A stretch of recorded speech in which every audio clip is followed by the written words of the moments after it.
The Affordable Care Act today survived another major legal challenge at the U.S. Supreme Court.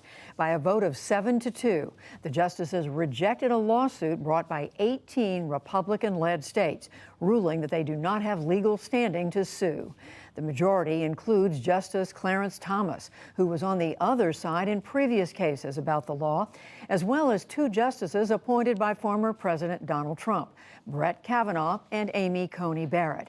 The plaintiffs question the legality of the 11-year-old law, enacted to make coverage available to millions of the uninsured, after Congress zeroed out the penalty for violating the Act's mandate that individuals have insurance.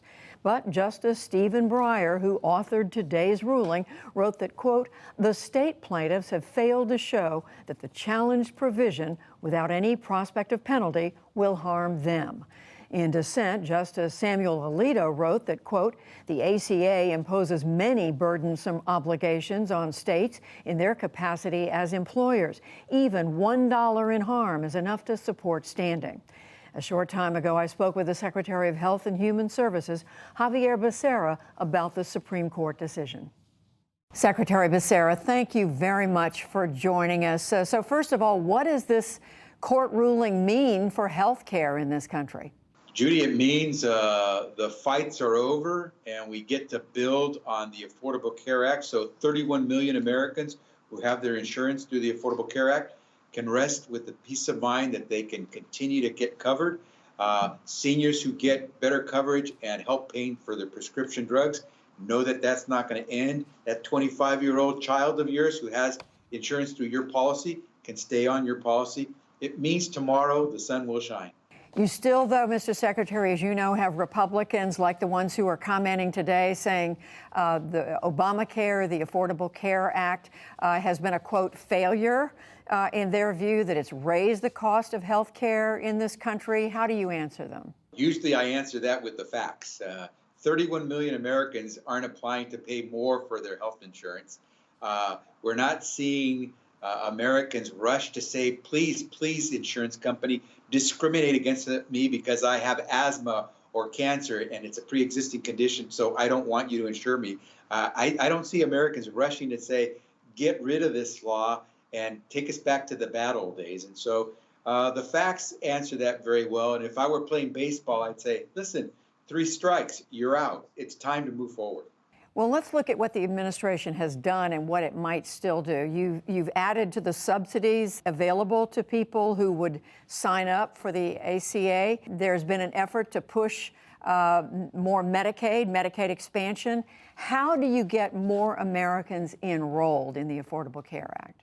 The more they see, Judy, how affordable it can be, the more they'll come on board. So 1 million Americans so far in the last few months have discovered that if they just sign up to healthcare.gov, they're actually going to be able to afford their coverage. Many Americans have found out that they're paying less than $10 a month for that new health plan that they have for themselves or for their family.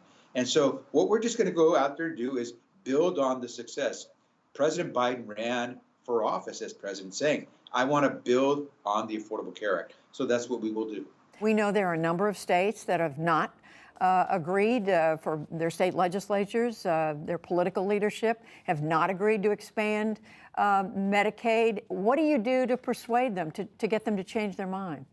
Well, a year ago, you could have said that, and now we have some 38 states who are on board, only 12 or so who are not. That wasn't as many a year ago. It wasn't anywhere near that number 5 years ago. And so more and more, I think states are beginning to realize if they don't want to incur the costs of providing emergency room care for people who ultimately can't afford to pay it all, and so therefore taxpayers in that state have to cover a lot of it, they will sign up for something like expanded Medicaid. Or perhaps it's something different. We're willing to talk to states about what it takes. If they want to be innovative, if they can reduce the cost of care and increase the coverage for more people, we're open to some good ideas. And are you in conversation with states right now about that?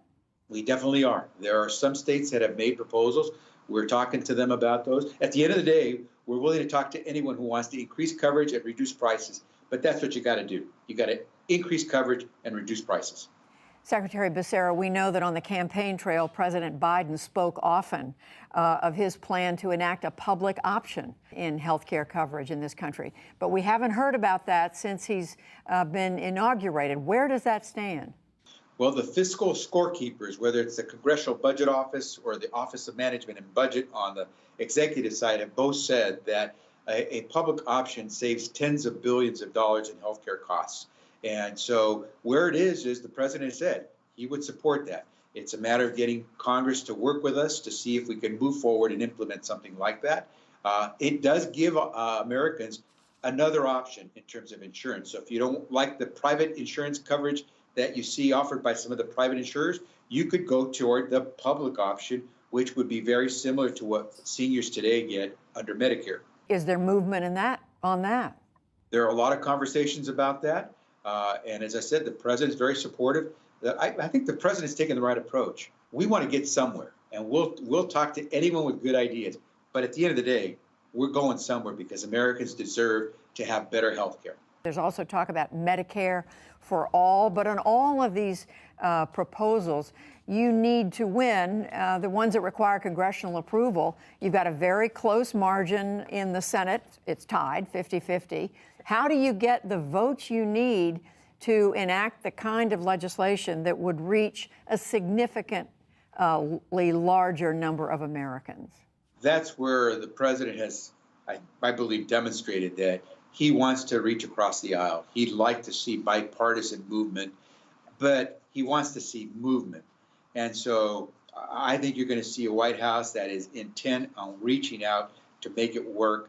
We can't do as much without Congress weighing in when it comes to expanding health care coverage, but we can do some things. And I know the president will work as hard as he can to get a legislative improvement, but at the end of the day, I think he's going to let some of us at HHS do what we can with the current tools that we have to improve access to coverage and reduce prices. But you think you can win Republican votes? Absolutely. And it's a matter of just working it hard. But at the end of the day, you do have to make progress. You can't just sit where you are. And thank God the Supreme Court in this decisive victory said, time to move forward. Secretary Xavier Becerra, who is the Secretary of Health and Human Services, thank you so much for joining us. Thanks, Judy.